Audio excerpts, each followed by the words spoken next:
what the scientific impulse is this childlike wonder about the world. You're listening to Good is in the Details. I'm Gwendolyn Dolske. And I'm Rudy Salo. And this is the podcast where we learn what we didn't know in the spirit of Socrates. In this episode, we are talking with co-host of Overthink Podcast, a great philosophy podcast for those of you who are interested in more philosophy, students, professors, layperson. And we are joined by Dr. David Pena-Guzman to talk about philosophy of science. So, Rudy, is there something that you learned that you didn't know in the philosophy of science episode? That's a great question. You just put me on the spot because usually I ask you that question. Know that I didn't know. I got some confirmations about some difficult questions. Yes, there is something. There is something. I didn't know that I was living with two philosophers in my house because I have a 3-year-old and a 5-year-old who like to ask the question, why? And during this podcast, we learn, and you affirmed, that philosophers are just children. Well, they retain their childlike wonderment. They're not children. I mean, we can drive. And my children cannot answer any questions. If they do, it's just like it's nonsensical. So there you go. You know what? You and Steven on Twitter are giving me a hard time about being a philosopher. If I'm offending any philosophers out there, I apologize. This is all just a jest. Yeah, I know. But it is kind of fun. Well, this episode, something that I really enjoyed about it as I was re-listening to it and editing it, is that science is put in the context of history, of politics, and even points of view about what it means to be human and what is our role in the universe. So one of the great things about this episode is that it's not just science as such, but it's, as David says, a social practice, and we are paying attention to it. So there's a lot of information in terms of the history, and then there's also brings us right up to questions about the way people are treating science and expertise today, even when it comes to the vaccine. So lots to get into here. Okay, let's talk philosophy of science. David, welcome back to the show. Thank you so much. It's great to see you both again. We got such great feedback from the one that you did with Ellie on just 2 philosophy podcasts, just talking about whatever was going on. Right, Rudy? Rudy got a bunch of good feedback from that. It's amazing. I got so much feedback on that episode, positive feedback, David. So kudos to you and Ellie. But I was like, oh, wow. So you mean the episode where there was a bunch of philosophers and me sitting on the sideline and, people were having these philosophical discussions, and every once in a while I might throw something out there that wasn't that helpful.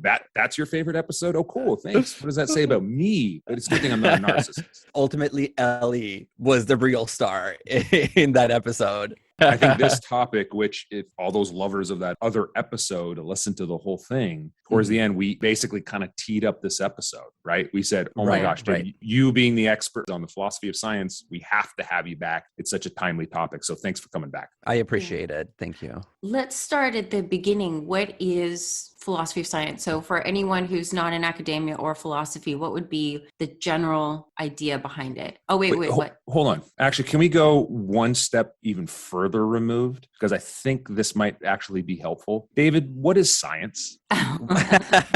What is science? Yeah, so I think that is definitely one step back still from the philosophy of science. That is one of the questions that is tackled by the philosophy of science. So maybe I will enter both questions at the same time, because of course science is a social practice where people come together to investigate the nature of reality, the structure of the world that we inhabit. And there is a lot of disagreement about at which point in history science proper begins. Some people trace the origins of science all the way back to the Mesopotamian period. Other people trace it back to the classical Greeks with Aristotle, the first systematizer of nature. Other people trace it to the 17th century with the rise of modern physics. So think about your Galileo, your Copernicus, your Kepler, your Newton, and so on and so forth. But in general, independently of what historical point of origin you start from, it seems as if what defines science is its mode of explanation and its search for explanation. So what science looks for is not simply an account of how things are, a description of what happens in the world, but in fact, it searches for an explanation. It tackles those why questions. For example, astronomy, the movement of celestial bodies, which has been a concern of civilizations for a very long time. One way of distinguishing a scientific from a non-scientific approach to the question would be to say, you could try to describe what happens. The sun goes up, the sun goes down, the moon follows certain patterns, the stars follow certain patterns. But when you then ask the question of why those celestial objects follow those particular patterns, whether you can account for them using a model or a framework, and whether you can predict their behavior, that's when you enter into the domain of science proper. So one way to think about science is as the field of human action that seeks to answer why questions about the natural world. And again, that is one of the ways in which philosophers of science sometimes enter into that field, is by precisely asking that question. So it's a field started by a bunch of 2 and 3-year-olds, because Gwen, you will soon know this. Every other question is why. Like seriously, toddlers, yeah. It's seriously. And there's even like little books about books of why. No, I mean, I'm just kidding. I was joking about the 2 and 3-year-olds. It's funny because my daughter and son, I mean, they ask a lot of why questions, and I am a scientific idiot and can never answer it. So I just want to point that out, that I'm here to learn today. Rudy, philosophy has been described as a childlike wonderment. So I mean, the fact that you came up with that is that it's very telling. I think that that's the strength of philosophy, is that somewhere along the lines, we stop asking the why, or we stop being curious. But philosophers are people who have never, ever let go of that curiosity. I've been saying this ever since you had me on this podcast. Philosophers are a bunch of children. I mean, come on. I mean, you guys can never answer questions. You can never, grasp We're just reality. asking more questions. Yeah, no, it's a talent, really. And we spend a lot of time cultivating it. That's good. That's good. No, but I think something similar can be said of scientists as well, that what the scientific impulse is this childlike wonder about the world. And I do think children are natural scientists who look at the world with a sense of interest and curiosity that sometimes we lose as we get broken into civilization, into culture, into adulthood. And the task of science, much like the task of philosophy, I think, is to refine or to rediscover that sense of wonder that is very easy to lose and very difficult to regain. When you're saying that science is asking for the why, I had always thought that science was asking for the how, and then the philosophers were asking the why. So for example, when you said the movement of celestial bodies, that science could give an account of the how, but why it's doing anything, that seems to me a philosophical question. Yes. So like how gravity works, but why is there a world? Why is there gravity? Why is there any of that? So that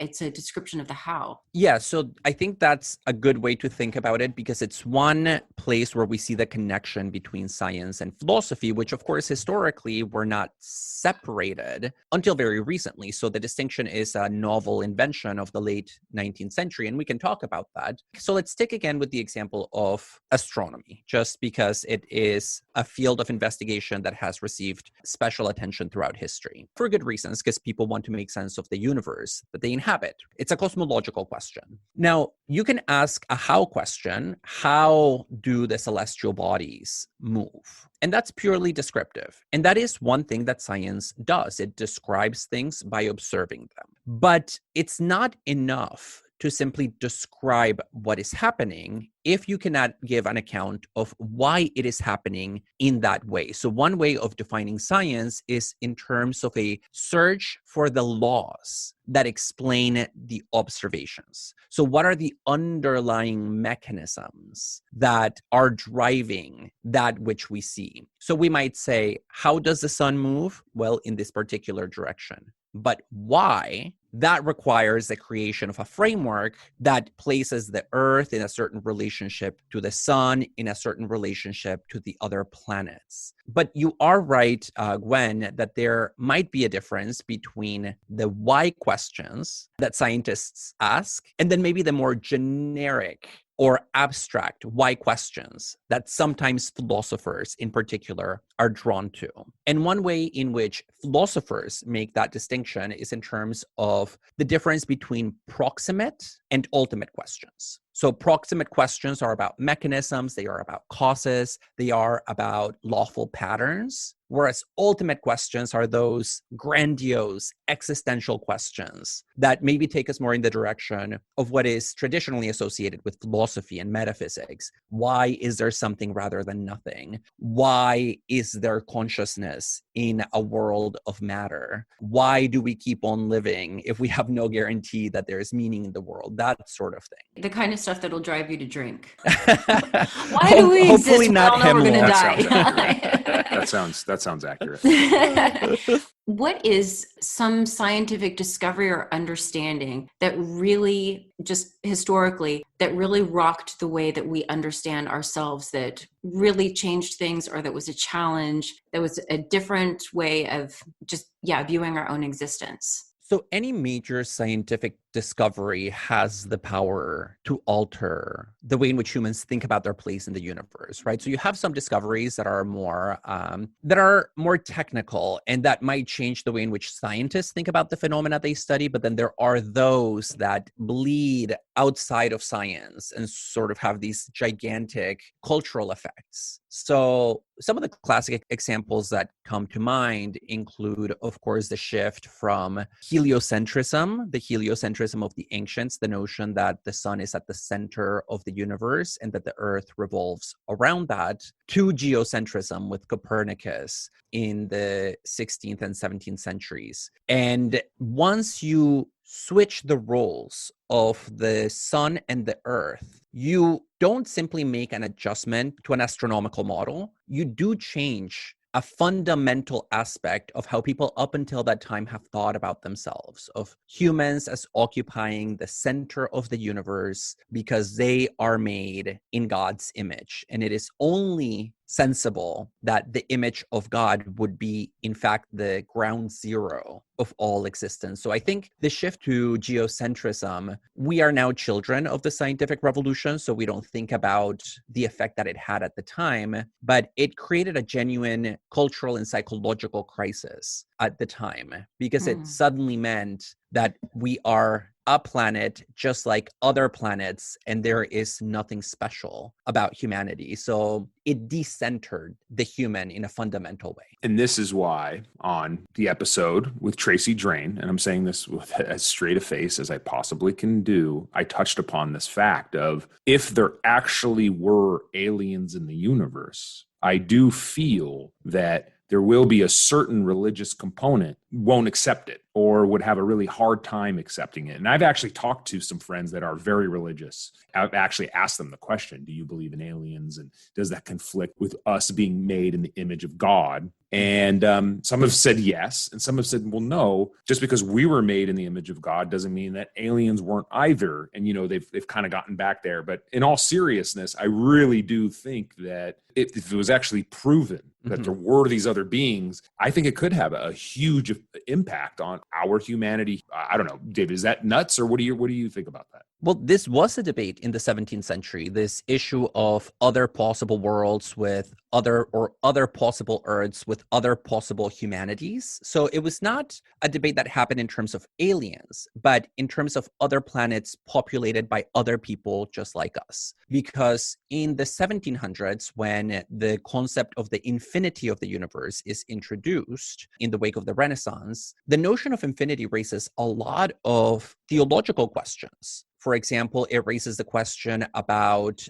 whether the universe has any limits. And if not, it means that it goes on forever. And once you posit infinity, then statistically, it's very likely that there must be some other worlds out there that hold life. And in the 17th century, the debate about this was scientific as much as it was theological. Some of the specific concerns that people had about this sound somewhat comical, but they come out of a deep commitment to the worldview of Christianity. So, for example, people really worried if there are other worlds with other people out there, have they received the word of God? In other words, do they have the Bible? Because if they do, then the Bible that we have that tells us that we're the only ones in the universe is a lie. But if they don't have a Bible, then it means that God created other beings with a soul, but without giving them the mechanism for saving themselves, which of course is the Bible. So, a lot of very technical concerns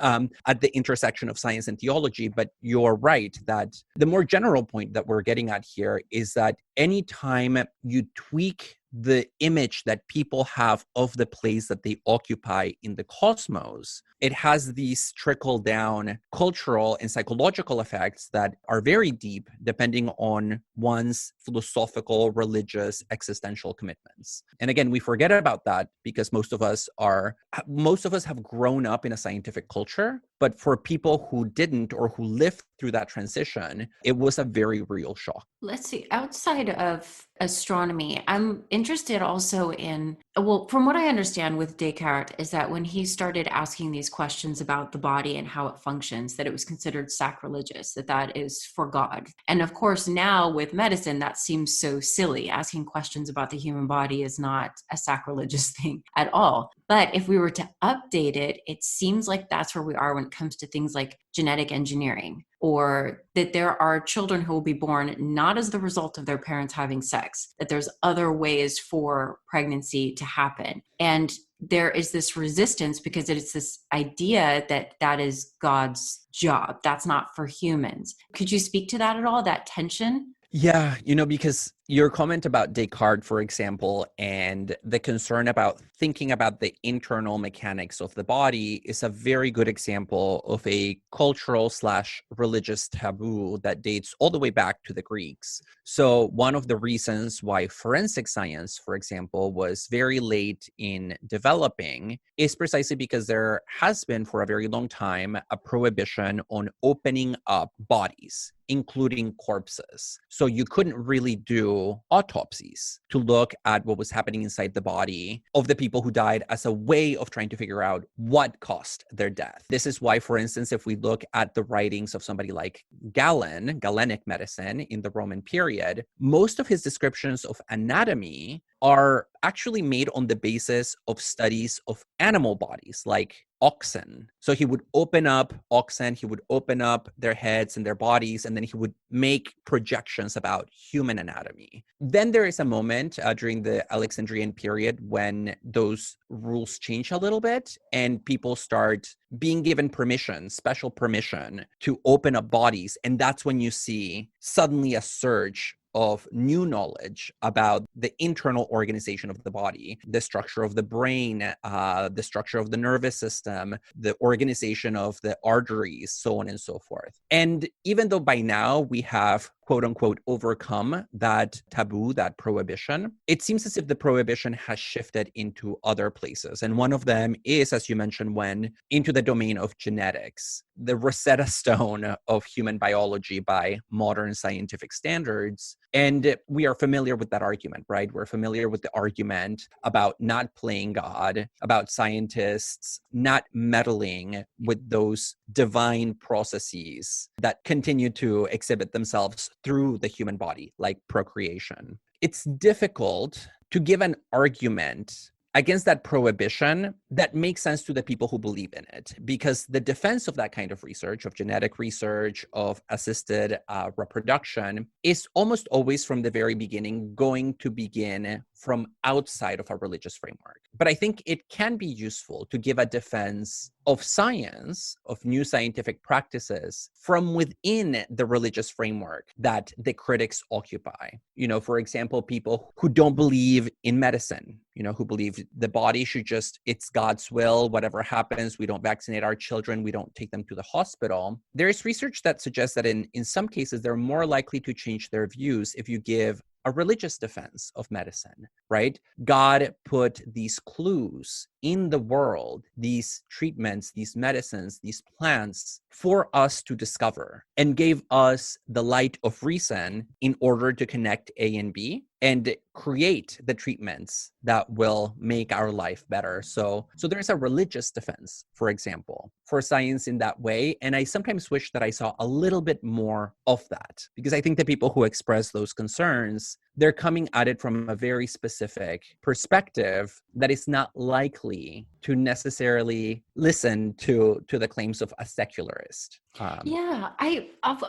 I remember seeing on the cover of one of the magazines, like Newsweek or Time, where it said something like creationism or science, or I don't remember. It was just a false dichotomy. And for me, that is really frustrating. Now, of course, there are people who are going to argue for science and that they are atheist. And then there are people who are religious who are going to deny science. But it's not necessary. And I have wondered the same thing of, why not make that argument that reason is part of the creation, is part of the genius of the design by the divine, and that there is nothing incongruent with saying that reason is what allows for us, like you said, connect A and B. I think even with something like evolutionary theory, like it does not necessarily need to remove God. You could say that that is part of the design. Yeah, and in the 19th century, during Darwin's time, a lot of the debates in natural science happened precisely at this junction of how do we reconcile reason in a, let's say, secular sense, our capacity to think scientifically about the world,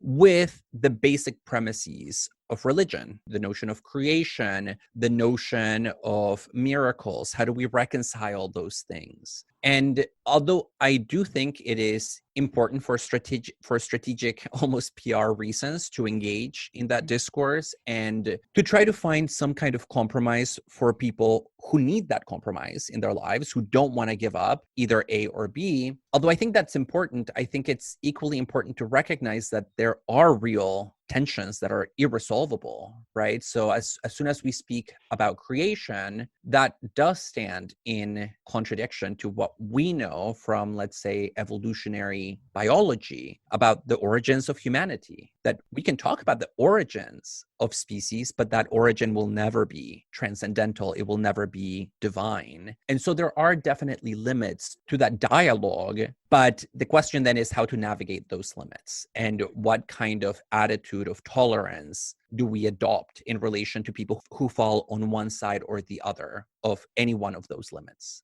I read, who was the famous atheist, the British guy who just died not too long ago, maybe about like 3 years ago? I cannot believe I'm totally blanking. Dawkins? I wonder if it's Dawkins. I don't know if he is. Guess who doesn't know the answer to that question? It's going to drive me crazy. It's me. I do not know the answer to that. But one of the things that he wrote in his book was that, and I'm thinking about this because you just said miracles, is that there will be no more miracles. That the concept of miracle is because we did not have as much of a scientific understanding. That now, he also said there won't be any more saints. And that is because, one of the conditions to become a saint is this idea that you have to have performed some sort of a miracle. And he just said that is just not part of the equation anymore. What do you think about that? Yeah. So for starters, let me say that it's not Richard Dawkins. I just checked it out. He's still alive.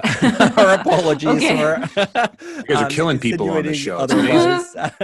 Who is it? It's going to drive me crazy. I have the book downstairs. His book, it's something like God is Not Great. Christopher Hitchens. Yes, Christopher Hitchens. There we go. Yes. Okay. Yeah, so think about the concept of miracle, which by definition, if you approach it from a theological perspective, means an intervention into the world of creation by the uncreated. So God reaches into the realm of human history and makes a tweak that violates the natural order of human events, right? So either bringing somebody back to life or restoring sight to somebody or doing something that by the laws of nature and human society would be inconceivable. That requires that you believe the claim that there is a distinction between the created realm and the uncreated realm, right? That there's a finite world and an infinite world that is inhabited by God, and that somehow there is some traffic between those two realms, that occasionally God steps into the order of time and intervenes. It's very hard to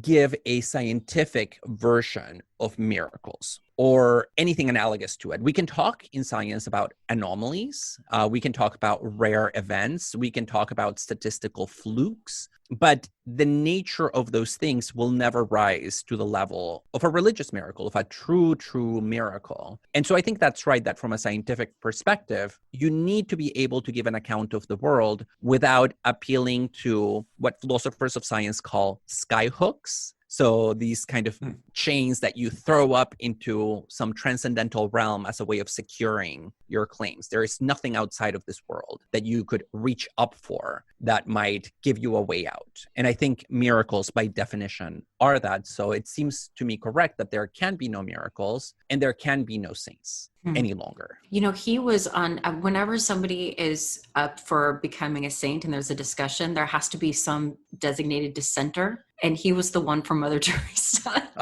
Oh, really?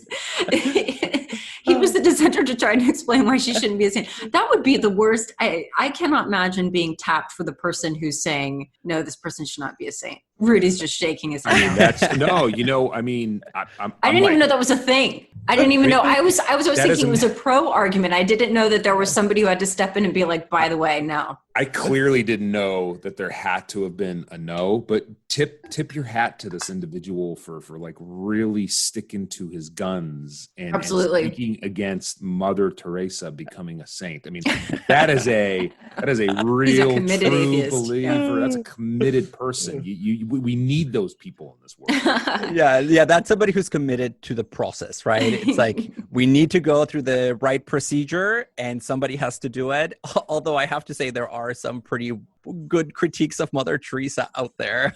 Oh, I'm sure there are. No, and her politics. I am not an expert on Mother Teresa or anything that she's done or anything. I'm just saying this man is a committed person. Yeah, and with this particular case, we also need to ask the question of how committed we must be to the metaphysical and theological components of a particular practice in order to still defend it. So with the beatification of saints, you know, somebody could say there's still value in the church elevating certain individuals to the status of saints and making them hagiographic objects, even if we don't necessarily believe that there was a miracle by the traditional definition, right? So I think you could have a much more nuanced, maybe subdued defense of some of these religious practices based on what they do for people and their faith and their belief in a higher power. Mm-hmm. And I'm much more likely to listen and accept those more subdued versions than maybe if somebody were to expect me to truly believe that Mother Teresa caused an actual miracle because she was touched by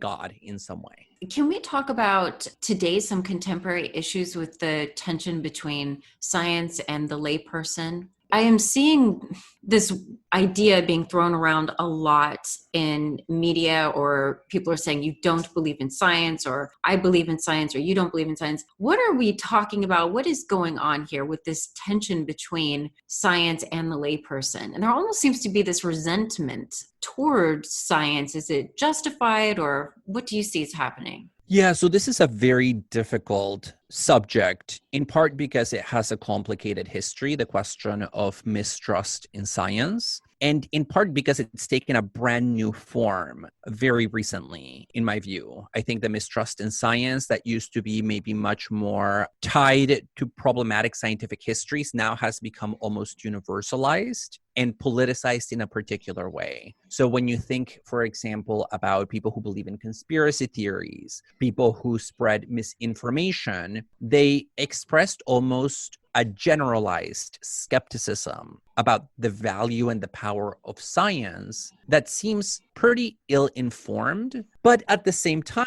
I do believe that there are ways in which science has been responsible for the breakdown in trust. Of course, not only science, there are larger issues at play here. There are very powerful vested interests. There is the rise of digital technology and all the problems that it raises. There is the fact that we live in a globalized world where information flows at faster speeds than ever before. And all of that complicates the issue.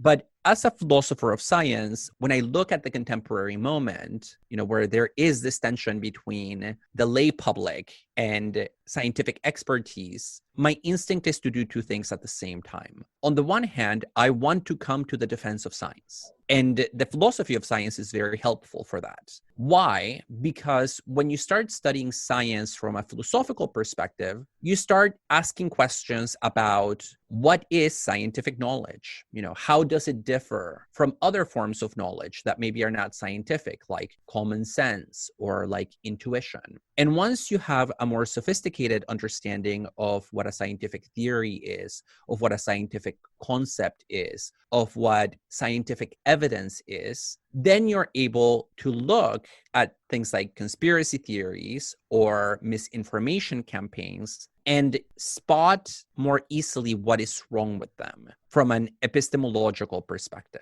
And so that's one value, I think, of the philosophy of science, that it gives us tools for being critical of misinformation and conspiracy theories, which I think make several mistakes. Right? So, for example, they typically have a very poor conception of evidence. A lot of people who believe in conspiracy theories will defend their worldview on the basis of evidence that just does not stand up to evidentiary standards in science. Like I watched a YouTube video, or I saw a meme, or I read something in a problematic website. And so having a deeper sense of the quality and the standards that must be met in science in order for something to be accepted as knowledge, I think gives us a way of judging when something doesn't rise to that level, but nonetheless pretends to. So the difference between science and pseudoscience. And so in that sense, I want to come to the defense of science and say that if you have your finger on the pulse of scientific knowledge, you have a higher degree of cultural literacy for understanding these events happening outside of science, right? People making truth claims that maybe to a lay person or to the untrained ear could sound scientific, but in reality don't even come close. At the same time, I do believe that one of the functions of philosophy is to be critical of science, to be critical of scientific practices, especially those that are deeply entrenched and could be otherwise. And one of the problems that has happened is that because science, and this is a very long history that takes us back, not just to the 19th century, but way further back, we know that there is a long history of scientific racism and scientific sexism, of scientific theories and scientific communities fetishizing particular people and groups of people, sometimes treating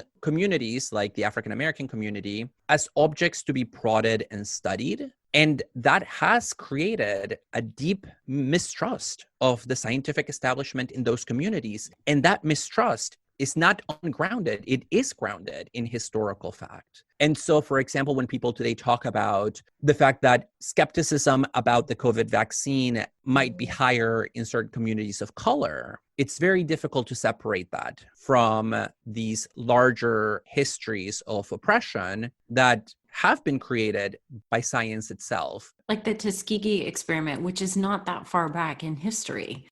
Yeah, exactly. I mean, the Tuskegee experiment ended in 1972, 1973. I forget the exact year, but it started in the 1930s. And for 40 years, poor African Americans from the American South, they were allowed to have syphilis develop without being given the treatment, even when the treatment was already available, because scientists wanted to know what would happen, with the life of the disease. Awful. We talk about that in one of my ethics classes, and so many students are not aware of it. I'll ask people if they've heard of the Tuskegee experiment, and generally speaking, it'll be one or two people who raise their hand, and they're almost always African American. Yeah. But that's just something that's not talked about. And I think that because we don't even know that part of history, then it seems to be unexplainable why you have, why is it that this group is resisting something like a government vaccine? Right. It's really important to keep in mind that there's a whole history that is informing the present, and that it's not just in the past, right? Like you say, it's not from another century, really. I mean, technically now it is 21st, 20th century, but we're talking about 40 years. That's less than a lifetime. And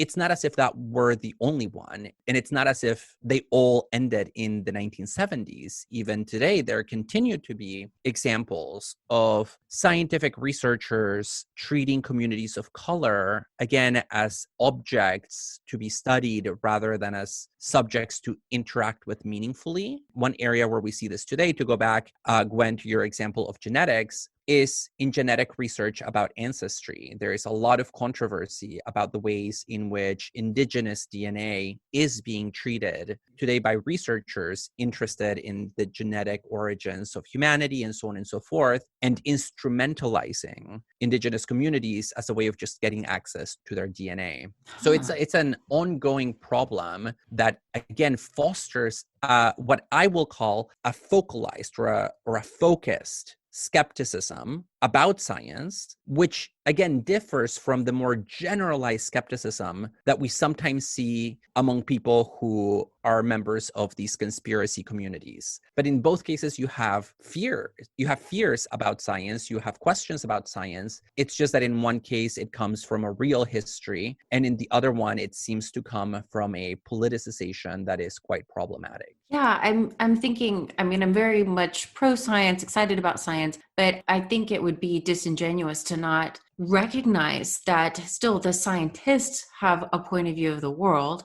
I mean, I'm just thinking about an article, The Philosophical Origins of Patriarchy by Dr. Mercer, and Rudy and I actually had a chance to talk to her on a previous episode, but something of just the biological fact, for instance, of women having menstrual cycles. Mm-hmm. The science of the ancient Greeks cast that as if that were some sort of a deficit in the humanity. And that is taking a biological scientific fact, but making it sound like it is problematic.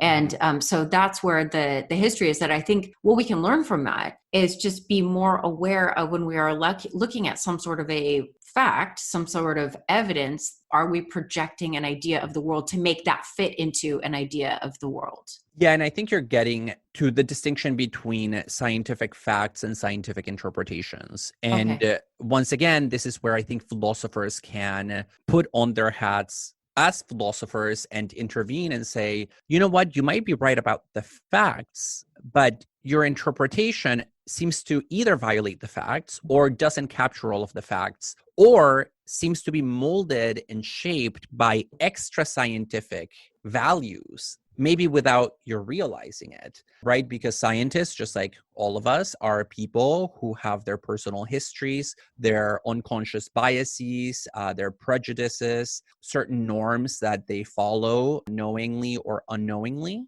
And there is no way that that doesn't reflect in their work, in the experiments they pursue, in the questions they ask, in the ways in which they interpret their findings, in the ways in which they deal with criticisms. And let's also say that as humans with interests, sometimes scientists act in ways that violate the spirit of science because they are motivated by other things. I'm here thinking about, not to put somebody in the line of fire, but maybe a little bit, you know, the French doctor from Marseille who became the darling of the Republican Party, Didier Raoult, for saying he's the French doctor who came up with this claim that hydroxychloroquine and what is the term? Azithromycin together are a cure for COVID. And he made the claim on the basis of really shady research, truly poor data that now has been picked apart by the scientific community. But nonetheless, it seems to be a clear case of somebody wanting to profit off of the fact that we are in a pandemic context. People are in a state of alarm. People wanted a solution to this virus, and he could claim the spotlight by, claiming to have research that magically nobody could replicate. So, but can I ask you then, why is it that when that was happening, all of a sudden people wanted to jump on taking that. And now we have an actual vaccine and there's a hesitancy to it. So what happened? Well, that's a good question. So thank you. It's it's a great question. Yes. And it's just mind-boggling. So if David has an answer, I'm like riveted. I can't wait to hear it. Well, I'm not sure that I have an answer, but he's a philososopher, Rudy. You see the test there? Do you see that? I tested him right there, and that was good. He is a true philosopher. He's committed. He's as committed as that good. But I love that. No, so this is what's going to happen. You ask a philosopher the question, and he's going to be like, "Well, I don't think that I have an answer." That was good, David. Nice. But I will explain for 10 minutes why I don't have an answer and that it's a good question. Right? Did I just predict what's going to happen, David? Maybe so. And I don't want to say yes, because then I'll give away the secret of our trade. We're like magicians. We have an oath of secrecy where we don't tell. I like that. I like magicians. I like magic. Some people will say science is magic. No, I'm just kidding. No, go ahead, David. I'm sorry. Philosophy is nothing but tricks. But if you think about that question of why people ran to this false cure and then later not to the vaccine, it seems to me that there are two things. The first one is that when Didier Raoult came up with his study and it got published, it gave a sense of scientific legitimacy to his claim because his trial study, his pilot study, was published in a scientific journal. Now, you might wonder, well, if it got published in a scientific journal, then it must be pretty decent because it means that it went through scientific review. This is where, again, as a philosopher, I want to be very critical of scientific practices as they occur, because one of the things that happens in pandemic contexts is that journals feel a tremendous pressure to be the first ones to get there, right? The first ones to publish the cure or the latest knowledge about something. And what happened in this particular case, and in several other cases since, we now know that this is a pattern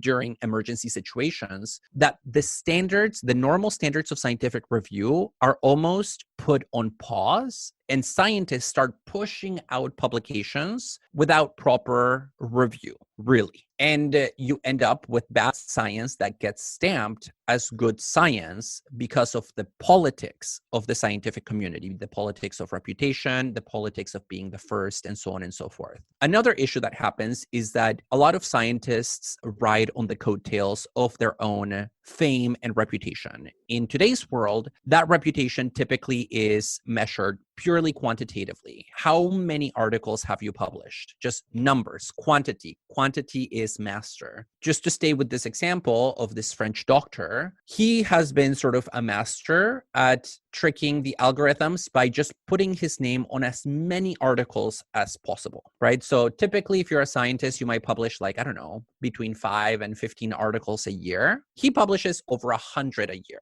Now, no human can actually do that, pop out 2 full articles per week. That's inconceivable. It's just something that he does where he puts his name on any publication coming out of his institute, whether he did anything for it or not. And so that practice in science of measuring reputations based on your publication metrics gives a platform to the person holding the biggest stick. And so, questions of quality can get muddled in this world of quantity. And we saw that in this case. So you have somebody who is doing poor research, who does not want to hear any criticisms of his data and of his findings, and who has a very public platform because of his metrics. In that particular case, I think this is what was happening, why so many people rush to this combination of oh my God, I always forget the name. I have to think about it and visualize it. Chloroquine, yeah, I think. Yes, thank you. And erythromycin or something like that? Azithromycin. And so that's one thing that happened that made a lot of people rush to it.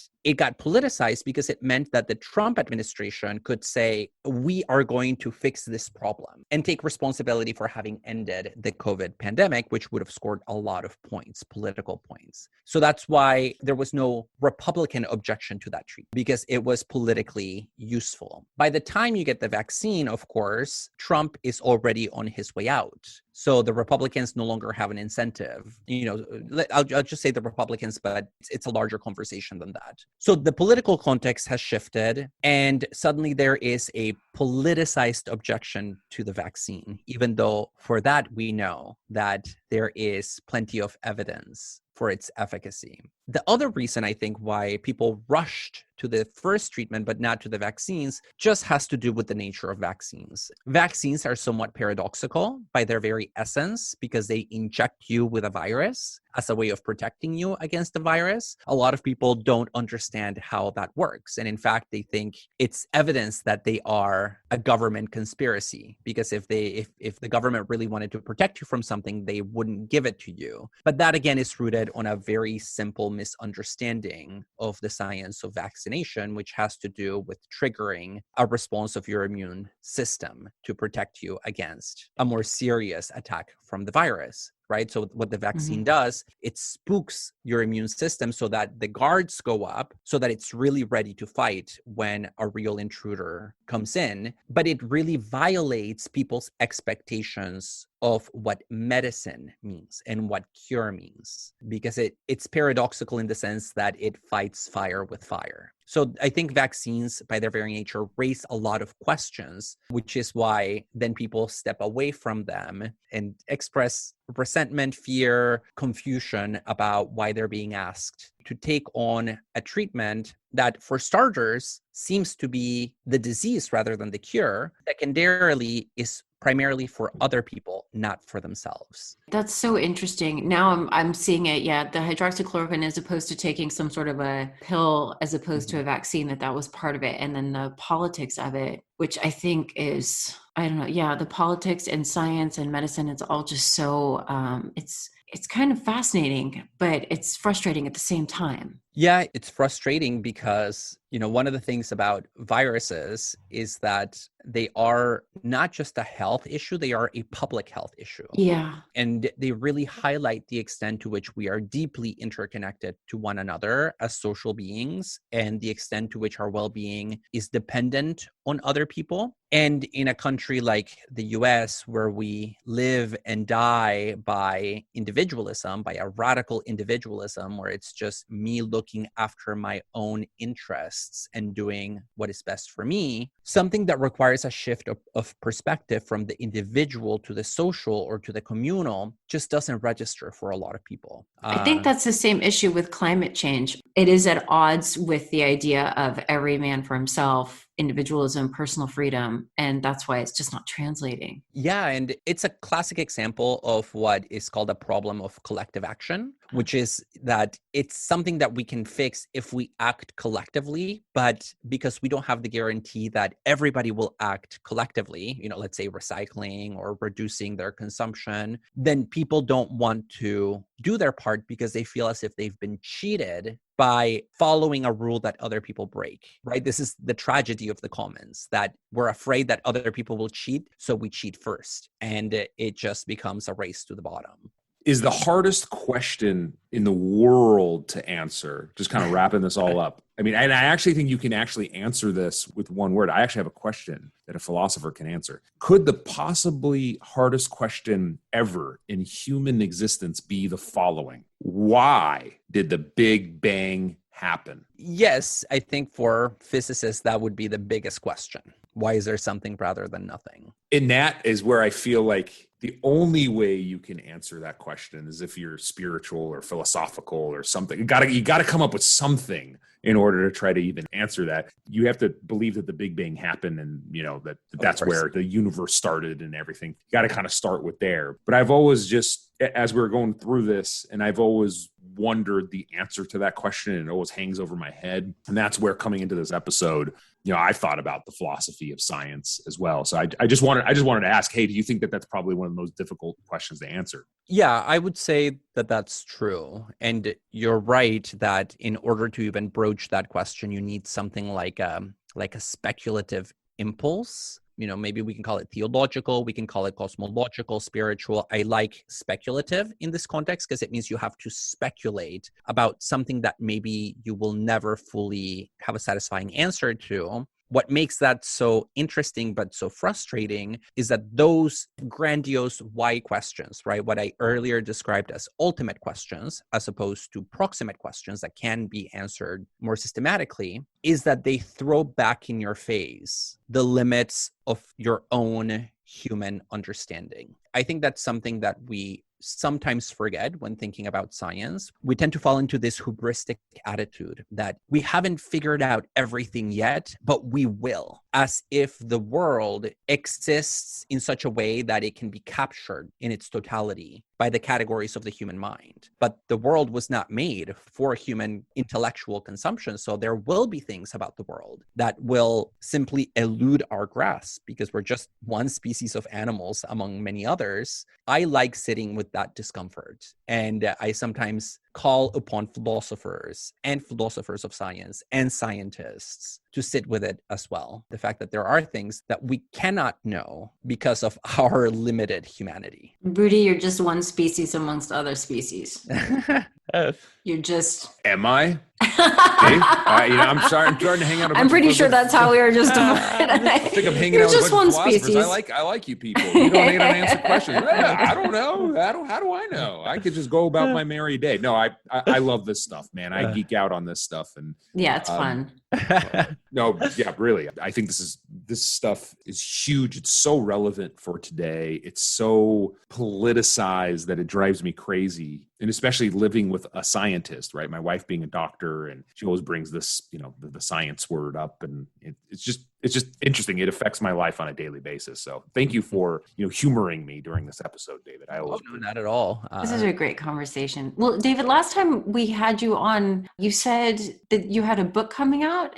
What's the status of that? So the book will be coming out in March or April of this coming year. And it is a book in the philosophy of science, focusing specifically on animal consciousness. And so one of the things that I do there is what I said earlier, I think philosophers should try to do, which is pick fights with scientists about the interpretation of their own findings. What I do is I look at a lot of research in contemporary animal neuroscience, animal behavioral science. Then I interpret those findings from a philosophical perspective in terms of what they tell us about the consciousness of other species. And sometimes I find myself disagreeing with scientists about the meaning of their own experiments, which is an interesting place to be in when you are not a scientist, but you do think that the data that you're finding actually bears out a different reading. Do you have a title for the book yet?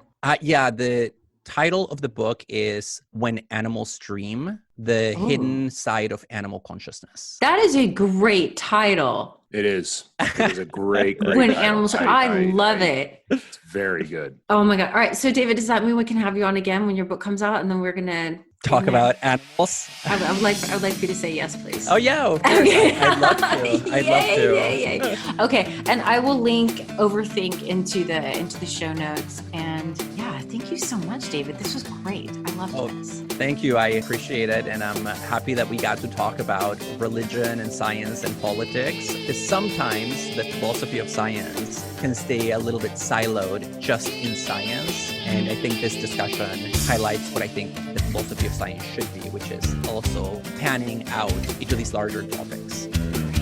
David, have a good day. Thank you so much. Thank you so much for listening. And good news, we have some merch. You can always get in touch at goodisinthetetailspod@gmail.com if you're interested, or if you have any questions about the show, or if you would like to advertise with us or sponsor a show. We're also on Patreon at patreon.com/goodisinthetetails. I will put that in the show notes. And we're on Instagram, goodisinthetetailspod. Okay, thank you so much for your support. Thank you for the tweets. Thank you for the DMs. We love hearing from you. And thank you, David of Overthink Podcast. This was a great episode. We loved having you back, and we look forward to hearing more about your upcoming book. Okay, until next time, bye. There we go. I'm going to go get my nails done now. Go get your nails done.